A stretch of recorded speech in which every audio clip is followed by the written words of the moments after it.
Welcome to the deep dive. You've almost certainly heard about this one, seen the posts, the arguments. We're going to unpack probably one of the most talked about, maybe infamous product launches this year. Happened October 15th, 2025. Underwear, believe it or not. Yeah, it's kind of the perfect storm for a deep dive like this, isn't it? Because, I mean, on the face of it, it seems almost silly, a piece of clothing. Yeah. But the reaction, whoa, the speed, the range of opinions, it just screams that this is way bigger than just, a weird fashion item. It's holding up a mirror to us. Okay, right. So let's set the scene for you. The brand behind this is huge, tied to a major media company. They set trends, basically. Fashion, beauty, that kind of accessible luxury thing. And the product, okay, it's a microstring thong, like tiny.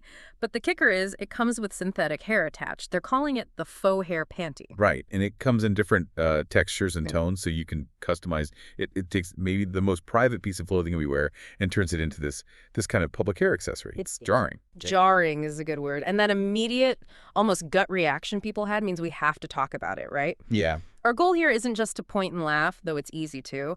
We need to look at the serious stuff it brings up, like the attention economy, making money off things that used to be taboo. Exactly. Yeah. And where do we draw the line with shock marketing? Is there even a line anymore? That's the big question we're exploring for you, the listener. Was this brand just being provocative, pushing boundaries like they always do? Or did they finally just go too far? Using people's anxieties about bodies just to get clicks and sales. Let's start with how they launched it. They weren't exactly subtle. Oh, not at all. They leaned right into the whole history, the awkwardness. The marketing was incredibly bold, deliberately so. They actually used the tagline, "With our daring new faux hair panty, your carpet can be whatever color you want it to be." Wow. Just Wow. direct. And the campaign itself, the visuals, the ads, it was a spoof, right, of that old, super suggestive 1970s game show thing. For knowing exactly how to get attention. How can they possibly be shocked when they launch a thong with fake pubic hair using that tagline? Is that believable? Or is the shock part of the act? Oh, it's almost certainly part of the performance. You have to see that claim of being shocked as, like, performance art itself. It keeps the story going, right? Makes them look like accidental rebels instead of calculated marketers. In this media landscape, sometimes the apology or the feigned surprise gets even more traction than the launch. So the product was basically designed to go viral from the start. The controversy was baked in. Viral by design, Yeah. absolutely. Conception, marketing, the inevitable backlash, even the founder's oops moment, Yeah.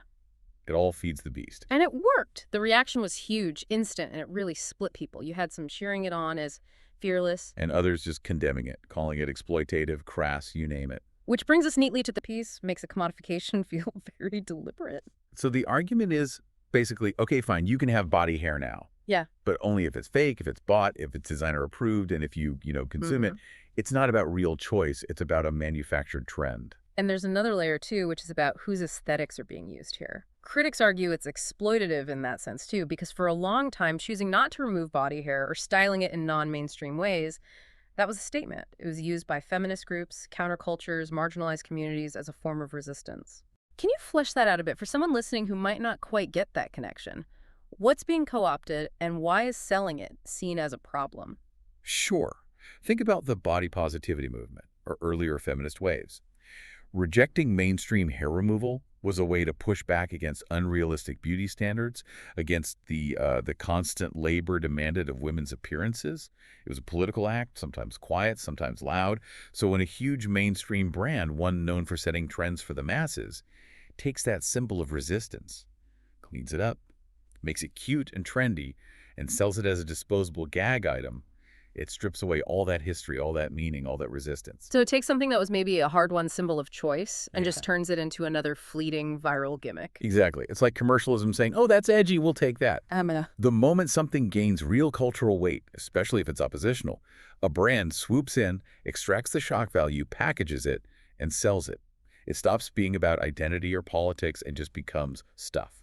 Content for Instagram. That makes a lot of sense, especially knowing this brand's knack for absorbing trends. But, okay, we have to acknowledge the other side, because not everyone hated it. There were definitely people who saw it as, like, genuinely bold, playful, maybe, even potentially kind of smart commentary on those beauty norms we were just talking about. Yes, And that perspective is important. It fits the brand's history, their whole thing. They've always been about pushing boundaries, reframing everyday items. So for defenders, the question becomes almost philosophical. Look, we modify everything else, right? Skin, hair color, body shape. Endless modifications are normalized. Makeup, fillers, surgery, extensions. So why is this suddenly the line? Why is fake pubic hair the one thing we can't handle as just another customizable option? So under that view, the product is actually making us confront our own hangups, forcing us to ask why this one part of the body is so much more charged than others. But okay, commentary is one thing. It still needs to sell, right? Especially if it's this controversial. And this is where the whole debate kind of pivots to pure economics.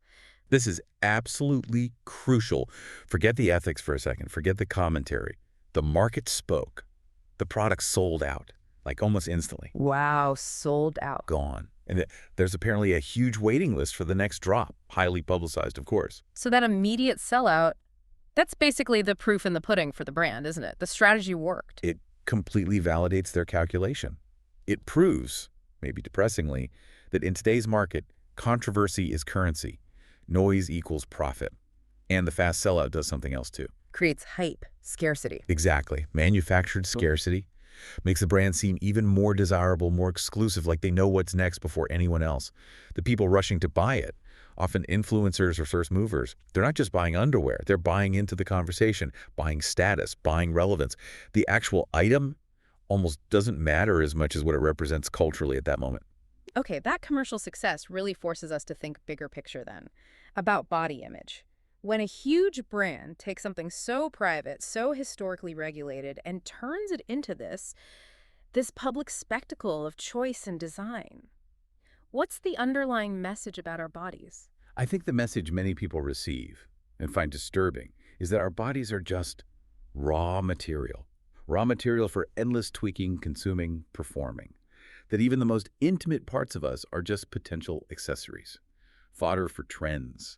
It suggests that nothing is off limits for the market, that everything personal must eventually become commercial. Which leads right back to the ethics of it all. Shock marketing. Is this genuine innovation, or is it what some critics are calling an exhaustion of taste? Like they've run out of actual ideas. I lean towards the exhaustion of taste argument. Think about it. The sheer volume of stuff competing for our attention online is overwhelming. Brands, influencers, news sites, everyone's screaming for a click, a scroll stop.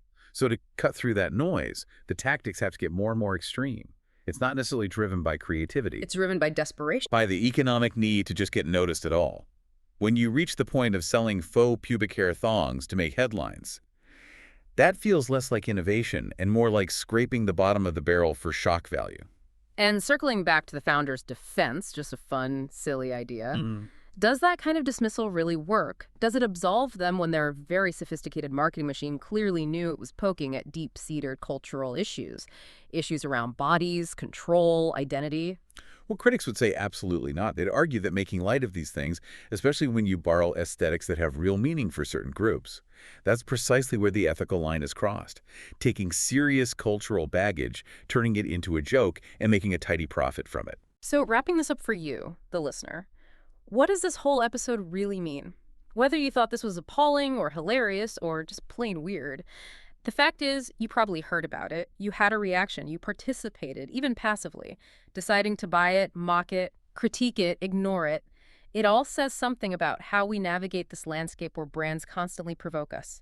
It reflects on how you choose to present yourself. Yeah, you have to see this little piece of underwear as more than just fabric and synthetic fibers. It's a cultural artifact almost, a mirror reflecting how we grapple with identity, control, the body. It perfectly shows the mechanism, right? Marketing meets identity. Brands provoke, people react, money changes hands, the cycle continues. It's a really stark example of how commerce and culture are just completely intertwined now. The absurd becomes the main event. It leaves us wondering, where do the boundaries lie anymore? And that, I think, is the final thought to leave you with. We've seen proof that controversy sells, that shock guarantees clicks and cash. So the question becomes, what do we actually want from something as basic as underwear in the 21st century? Should it be just functional? Should it be expressive? Should it be subversive? And maybe more importantly, in a world where brands seem to hold so much power to dictate taste and normalcy, who ultimately gets to decide where those lines are drawn? Definitely something to think about next time a brand tries to shock you into hitting add to cart.